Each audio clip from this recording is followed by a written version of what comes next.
So good morning guys. तो चलिए start करते हैं आज के यानी कि 28 मार्च के इंपॉर्टेंट करंट अफेयर्स को, जिसमें आज का सबसे इंपॉर्टेंट प्रश्न ये रहा आपके सामने। खेलो इंडिया पैरा गेम्स 2025 में टॉप पर कौन रहा है? तो सही उत्तर इसका हो जाएगा हरियाणा। यहां हम बात कर रहे हैं खेलो इंडिया पैरा गेम्स 2025 की। इस बार ये इसका दूसरा संस्करण था, जो कि कहां पे हुआ? नई दिल्ली में हुआ। और कौन टॉप पे रहा? मेडल टैली की हम लोग बात करें उससे पहले ये 3 पॉइंट याद रखना। इसका मैस्कॉट शुभंकर क्या है? उज्ज्वला है, जो रिप्रेजेंट करता है गौरैया को। और गौरैया जो पक्षी है आप जानते हो दिल्ली का और उसी तरह से बिहार का राजकीय पक्षी है, तो उसी को रिप्रेजेंट करता है उज्ज्वला, जो कि इसका मैस्कॉट है। इसकी टैगलाइन भी थी हौसलों की उड़ान, इंग्लिश में बोलोगे तो चैंपियंस बियॉन्ड लिमिट। और इसका एंथम है खेलेगा खेलेगा मेरा इंडिया, जीतेगा जीतेगा मेरा इंडिया। तो अभी ये संपूर्ण हो चुके हैं, कल ही समाप्त हुए। और इसमें एक बार फिर से टॉप पे रहा हरियाणा। 34 गोल्ड है, 39 सिल्वर है, 31 ब्रोंज है, यानी कि टोटल 104 मेडल इसने जीते। मैंने बोला फिर से टॉप पे रहा, फिर से मतलब इसका जो पहला संस्करण हुआ था उसमें भी हरियाणा टॉप पर था, इस बार भी हरियाणा टॉप पर है। दूसरे स्थान पे तमिलनाडु है, तीसरे पे उत्तर प्रदेश है। ये मेडल टैली आप देख सकते हो, ठीक है। तो याद रखेंगे खेलो इंडिया पैरा गेम्स की हमने बात की है, 2025 वाला ये इसका दूसरा संस्करण था, नई दिल्ली में हुआ। मैस्कॉट याद रख लेना। और टॉप पे कौन रहा? हरियाणा, सेकंड पे तमिलनाडु, तीसरे पे उत्तर प्रदेश। आपको याद होगा इसी साल अभी खेलो इंडिया विंटर गेम्स भी हुए थे। खेलो इंडिया विंटर गेम्स का अभी 5वां संस्करण हुआ था, जम्मू कश्मीर और लद्दाख में, और उसमें टॉप पे भारतीय सेना रही थी, ठीक है। फिर अगले प्रश्न में पूछ रहे, हाल ही में किस राज्य सरकार ने नागरिक सेवाओं के लिए एआई चैटबॉट सारथी लॉन्च किया है? तो आंसर होगा हरियाणा ने। तो अभी हरियाणा के जो मुख्यमंत्री नायब सिंह सैनी, उन्होंने हरियाणा में डिजिटल गवर्नेंस को बढ़ावा देने के लिए सारथी नाम से एक एआई चैटबॉट को लॉन्च किया है। तो अभी राज्य के नागरिकों को राज्य में कौन कौन सी योजनाएं पॉलिसीज चल रही है, क्या कुछ नोटिफिकेशन डाल रही है राज्य सरकार, इसके लिए अब उनको सरकारी पोर्टलों पर जाने की जरूरत नहीं है, सब कुछ यहीं से उनको पता चल जाएगा। आप 24 घंटे 7 दिन किसी भी समय सरकारी जानकारियां यहां से प्राप्त कर सकेंगे। तो इसको लॉन्च करने का फायदा यही है, इससे पारदर्शिता बढ़ेगी, ट्रांसपेरेंसी, प्रशासनिक दक्षता में सुधार आएगा और जन सहभागिता बढ़ेगी। तो नाम याद रखना, इसका नाम है सारथी। फिर अगला प्रश्न भी इंपॉर्टेंट है कि अभी 1 मई 2025 से आरबीआई के अनुसार भारत में एटीएम से नकद निकासी पर कितना चार्ज लगेगा? सही उत्तर होगा 19 रुपए। तो अभी आरबीआई ने 1 मई 2025 से एटीएम इंटरचेंज फीस में बढ़ोतरी को मंजूरी दे दी है। मतलब अब आप एटीएम से पैसे निकालोगे और आप पे 19 रुपए चार्ज लगेगा। लेकिन उससे पहले आपको ये तो पता हो कि एटीएम को यूज करते हो तो कुछ फ्री लिमिट्स आपको हर महीने दी जाती हैं। जिनको नहीं पता एक बार मैं आपको बता देता हूं, ये सबको पता होना जरूरी है, बहुत सारे स्टूडेंट्स इसमें कंफ्यूज रहते हैं। तो 2 तरह के केस लेते हैं, देखो, एक तो खुद के बैंक के एटीएम से पैसे निकाल रहे हैं, एक दूसरे के बैंक के एटीएम से निकाल रहे हैं। जैसे मेरा एसबीआई है तो एसबीआई के एटीएम से निकाल रहा हूं, और एक बार किसी कोई दूसरा बैंक ले लो, यस बैंक हो गया, बैंक ऑफ बड़ौदा हो गया, उसके एटीएम से मैं निकाल रहा हूं। और इसमें भी 2 कंडीशन है, मैं मेट्रो सिटी में रहता हूं या नॉन मेट्रो सिटी में रहता हूं। तो आरबीआई क्या कहता है, अगर मैं मेरे ही बैंक के एटीएम से पैसे निकालता हूं, फिर चाहे मैं कहीं पर भी रहता हूं, मेट्रो में नॉन मेट्रो में, तो हर महीने मुझे 5 फ्री ट्रांजेक्शन करने होंगे। मतलब मुझे 5 फ्री ट्रांजेक्शन मिलेंगे। लेकिन अगर मैं दूसरे बैंक के एटीएम का इस्तेमाल करता हूं, तो उस केस में अगर मैं मेट्रो सिटी में रहता हूं तो हर महीने 3 फ्री ट्रांजेक्शन में कर सकता हूं, नॉन मेट्रो सिटी में रहता हूं तो 5 फ्री ट्रांजेक्शन कर सकता हूं। तो इस तरह से आप देखोगे टोटल एक महीने में कितने फ्री ट्रांजेक्शन में कर सकता हूं, मतलब कितनी बार एटीएम को फ्री में यूज कर सकता हूं। तो मेट्रो वाले तो 8 बार, 5 + 3 8, और नॉन मेट्रो वाले 5 खुद के से, 5 अदर से, तो टोटल 10 बार फ्री एटीएम को यूज कर सकते हैं। अब जैसे ही मेरी ये फ्री वाली लिमिट खत्म हो जाएगी, उसके बाद अब चाहे मैं खुद के बैंक के एटीएम को यूज करूं या दूसरे के बैंक के एटीएम को यूज करूं, मुझे चार्ज देना होगा। और वही चार्ज कितना है, वही बढ़ा दिया है अभी, वो 19 रुपए कर दिया। अब इसमें 2 तरह के चार्ज हैं। अगर मैं फाइनेंशियल ट्रांजेक्शन करता हूं, यानी कि कैश निकाल रहा हूं, एटीएम में ज्यादातर लोग कैश निकालने जाते हैं, अगर मैं कैश निकाल रहा हूं तो अब मुझे प्रत्येक ट्रांजेक्शन के 19 रुपए देने होंगे फ्री लिमिट खत्म होने के बाद। पहले ये लिमिट मतलब पहले ये चार्ज 17 रुपए थे, अभी 2 रुपए बढ़ा के 19 कर दिया।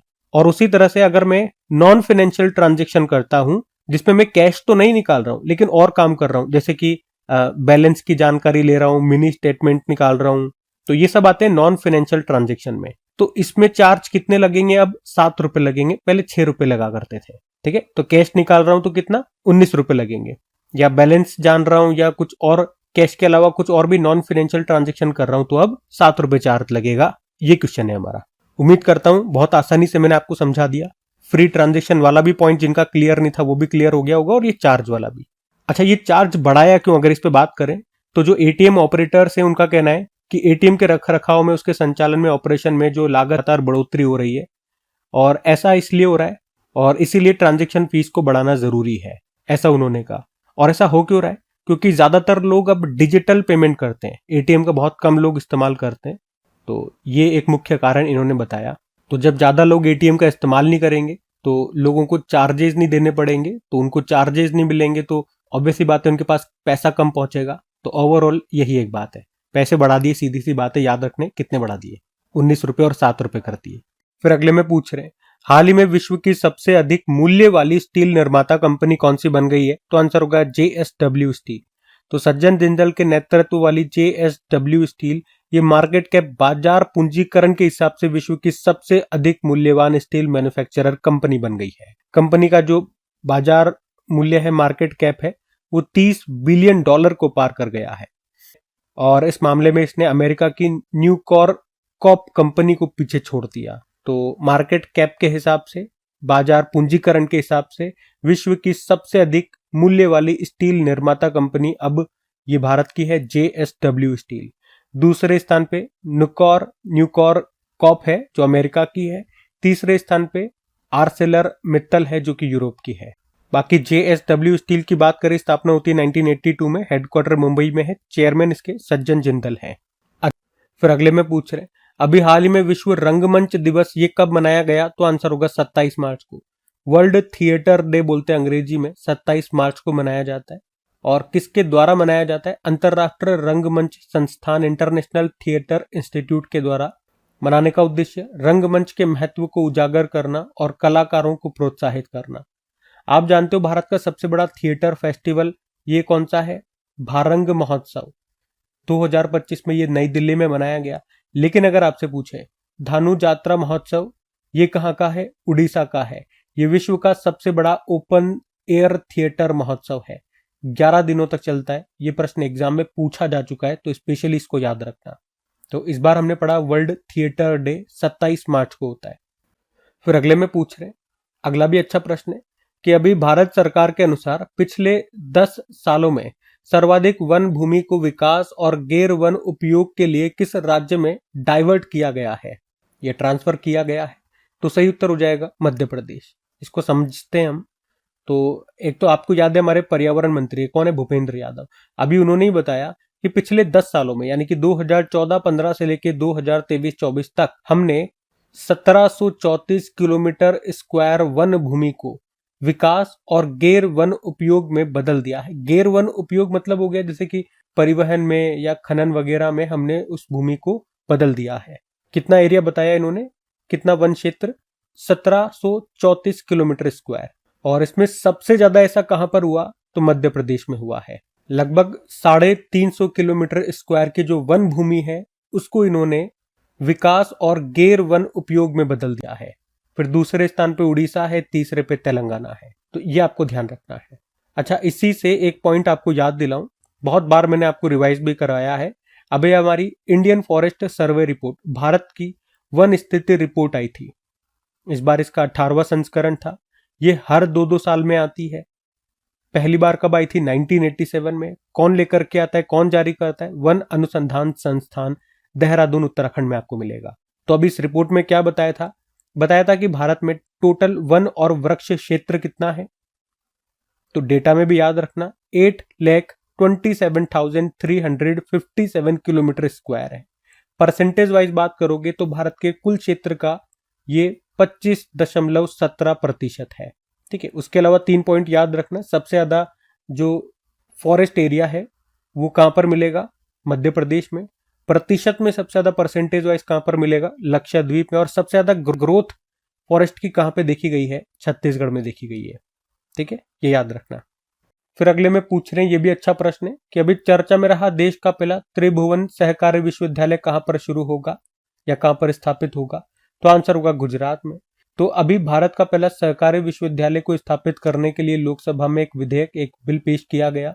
किसने? जो हमारे सहकारिता मंत्री अमित शाह उन्होंने, और ये बिल पारित भी हो चुका है। अब इस यूनिवर्सिटी का नाम क्या होगा? त्रिभुवन सहकारी विश्वविद्यालय, त्रिभुवन सहकारी यूनिवर्सिटी। और इस तरह से ये देश की पहली कोऑपरेटिव यूनिवर्सिटी होगी। मतलब यहाँ पे सहकारी क्षेत्र में शिक्षा, एजुकेशन, ट्रेनिंग और रिसर्च पर ये केंद्रित होगी। कहाँ पर बनेगी? आनंद, गुजरात में।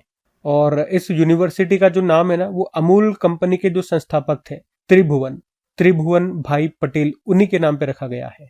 तो ये आपको अब याद रखना है। देश का पहला त्रिभुवन सहकारी विश्वविद्यालय ये कहां पर बनेगा? गुजरात में, गुजरात के आनंद में। फिर अगले में पूछ रहे हैं कि भारतीय औद्योगिक वित्त निगम के एमडी सीईओ के रूप में भी किसे नियुक्त किया गया है? तो आंसर होगा राहुल भावे को। तो अभी केंद्र सरकार ने राहुल भावे को भारतीय औद्योगिक वित्त निगम, इंग्लिश में बोलोगे तो industrial finance corporation of India के एमडी सीईओ के रूप में नियुक्त किया गया। यहाँ पे उनका कार्यकाल 3 साल का होगा। तो नाम याद रखना, राहुल भावे इनका नाम है।